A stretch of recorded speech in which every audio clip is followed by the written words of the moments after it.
ఓం సమర్థ సద్గురు సాయినాథ్ మహారాజ్కి జై. ఓం సాయిరామ్. మన బాబా కుటుంబ సభ్యులందరికీ నమస్తే అండి.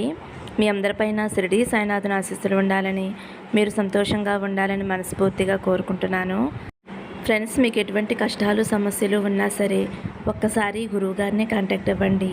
అమ్మోరు తల్లి జ్యోతిష్యాలయం, గురూజీ సుబ్రహ్మణ్యం రాజు గారు, వశీకరణ స్పెషలిస్ట్. ఫోన్ నెంబర్ వచ్చేసి 9110577660. మీ సమస్య ఏదైనా సరే, ప్రేమ, పెళ్ళి, భార్యాభర్తల సమస్యలు, స్త్రీ మరియు పురుష వశీకరణ చేయబడును, చెడు ప్రయోగాలను నివారించబడును. మీ యొక్క ఎటువంటి సమస్యకైనా సరే ఫోన్ ద్వారానే 24 గంటల్లో పరిష్కారం చూపిస్తారండి గురువుగారు. కాబట్టి ఒక్కసారి నమ్మకంతో ఈ గురువుగారిని కాంటాక్ట్ అవ్వండి. నమ్మితే కనుక అంతా మంచిగా జరుగుతుందండి. ఇంక ఈరోజు వీడియోలోకి వెళ్ళిపోదాము. మన బాబాగారి సందేశం. తల్లి, బంధం దూరమైంది అని ఎంతో బాధపడుతూ కూర్చున్నావు కదా, నేను చెప్పేది వినమ్మా. రేపటి గురువారం రోజు కల్లా నీ బంధం నీ దగ్గరికి వస్తుంది. నన్ను నమ్మితే గనక వెంటనే నా విభూతి తాకు తల్లి అని అయితే మన బాబాగారు మన అందరి కోసం మంచి సందేశం తీసుకువచ్చారండి. మరి మన బాబాగారు ఇలా ఎందుకు చెబుతున్నారో ఆయన మాటల్లోనే తెలుసుకుందాము. చిన్న రిక్వెస్ట్ ఫ్రెండ్స్, మన వీడియోస్కి అయితే ఒక చిన్న లైక్ ఇవ్వండి. ఫస్ట్ టైం చూసేవారైతే మన బాబా భక్తి ఛానల్ తప్పకుండా సబ్స్క్రైబ్ చేసుకోండి. మీరైతే బాబాగారిని స్మరిస్తూ బాబాగారు విభూతి తాకండి. ఇంకా మన బాబాగారు ఏమంటున్నారంటే, ఈ వీడియో అనేది మీకు ఇష్టమైన వారి గురించి కావచ్చు, భార్యాభర్తల గురించి కావచ్చండి. మన బాబాగారు ఏమంటున్నారంటే, తల్లి, నీ బంధం దూరమైంది అని ఎంతో బాధపడుతున్నావు కదమ్మా, చాలా వేదన చెందుతున్నావు. దానికి కారణం కూడా చెబుతాను విను తల్లి. నీ వైపు నుంచి ఎటువంటి చిన్న తప్పు కూడా లేదమ్మా. కుటుంబాన్ని చాలా బాధ్యతగా నిర్వర్తిస్తున్నావు. నీ శక్తి మీరి నువ్వు పనిచేస్తున్నావు కుటుంబం కోసం, నీ భర్త కోసం, నీ బిడ్డల కోసం ఎంతో నువ్వు త్యాగం చేస్తున్నావు తల్లి. నీ అత్తమామలను కూడా కన్న తల్లి తండ్రుల్లా చూసుకుంటున్నావు. కానీ నీకు ఇక్కడే వచ్చిందమ్మా అసలు సమస్య. నీ అత్తమామలను ఎంత ప్రేమగా చూసుకున్నా సరే వారు నిన్ను కోడలిగా చూడలేకపోతున్నారమ్మా. నువ్వంటే ఏమాత్రం కూడా గిట్టడం లేదు. అందువల్లే నీ మీద నీ భర్తకి చాడీలు చెప్పటం వలన నీ భర్త ఇలా తయారయ్యాడు తల్లి. భర్త మంచివాడే కాదు అనను, ఎందుకంటే మంచి మనసే. కానీ తల్లిదండ్రులంటే అమితమైన ప్రేమ. తల్లిదండ్రులు చెప్పిందే వేదం అతనికి. వారు ఏది చెప్పినా సరే గుడ్డిగా నమ్ముతారమ్మా. అందుకనే వారు ఏది చెప్పినా నమ్మటం వలన మీ ఇద్దరి మధ్య ఎడబాటు అనేది వచ్చింది. మీ ఇద్దరి మధ్య గొడవలు అనేవి అస్తమానం వస్తున్నాయి తల్లి. చీటికి మాటికి నీ మీద కోప్పడటం, అరవటం ఇలా చేస్తూ ఉన్నాడు కదమ్మా. దాని గురించి నువ్వు ఎంతో బాధపడుతున్నావు. బాబా, ఎంతో అల్లారు ముద్దుగా పెరిగిన నేను నా తల్లిదండ్రుల్ని వదులుకుని వచ్చాను, తోబుట్టువులను వదులుకుని వచ్చాను. ఇక్కడ భర్తే దైవం సర్వస్వం అని బ్రతుకుతున్నాను. కానీ నా భర్త నన్ను చాలా చిన్న చూపు చూస్తున్నాడు తండ్రి. భార్యగా అస్సలు చూసుకోవటం లేదు. కొంచెం కూడా నా మీద ప్రేమ చూపించటం లేదు. ఎప్పుడూ కూడా తిడుతూ కొడుతూ ఉంటున్నాడు, చెప్పుడు మాటలు వింటున్నాడు అని నువ్వు ఎంతగానో వేదన చెందుతున్నావు, బాధపడుతున్నావు తల్లి. నా భర్తలో మార్పు అనేదే రాదా బాబా? మేము ఎప్పుడు కలిసి సంతోషంగా ఉంటాము. కనీసం కూర్చుని 10 నిమిషాలు కూడా మాట్లాడుకుని సంతోషంగా ఉన్న రోజులే లేవు. ఎప్పటికి మాకు ఆ సంతోషం దక్కుతుంది తండ్రి? ఎప్పటికి కరుణిస్తావు సాయినాథా అని నువ్వు ప్రతిరోజు కూడా ఎంతో దీనంగా నన్ను అడుగుతున్నావమ్మా. నీ బాధ నాకు అర్థమవుతుంది తల్లి. మీ ఇద్దరి మధ్య ఎడబాటుకి కారణం నీ అత్తమామలే. ముందు వారిలో మార్పు రావాలి తల్లి. నువ్వు వారిని ఎంతో ప్రేమగా చూసుకుంటున్నావు, కానీ నీ ప్రేమ వారికి అర్థం కావటం లేదు. నిన్ను ఇంకా పుట్టింటి దగ్గర నుంచి అవి తీసుకురమ్మని ఇవి తీసుకురమ్మని వేధిస్తున్నారు. నీ భర్త మనసు కలుషితం చేస్తున్నారు, విషాన్ని నింపుతున్నారు. వారు మహాపాపం చేస్తున్నారమ్మా.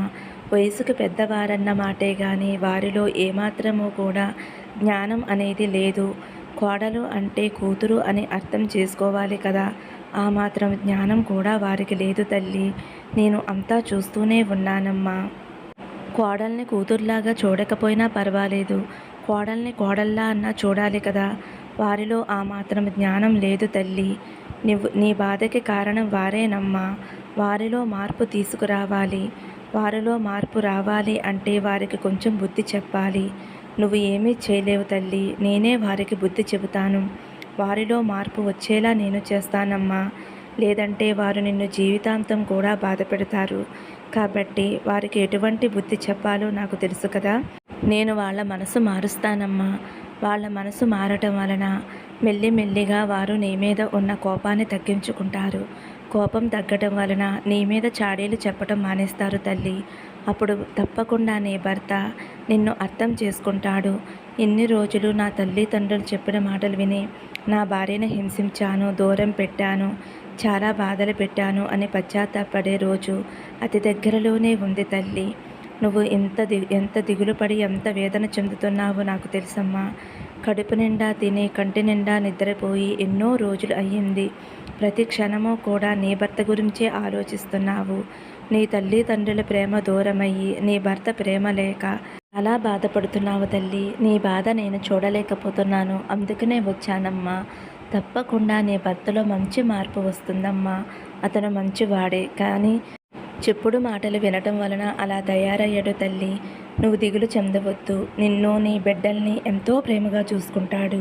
అతనికి నువ్వు ప్రతినిత్యము కూడా తాగే నీళ్ళల్లో నా విభూతి కలిపి ఇవ్వమ్మా. ఇలా చేయటం వలన మెల్లమెల్లిగా మార్పు అనేది వస్తుంది. అలాగే నేను కూడా అతనిలో మార్పు వచ్చేలా చేస్తాను తల్లి.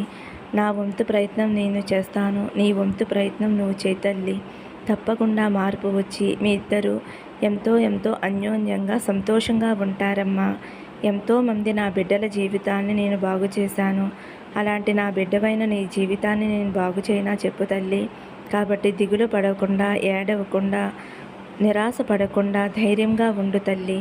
నువ్వు కోరుకున్నట్లుగానే నీ భర్తలో మంచి మార్పు వస్తుంది.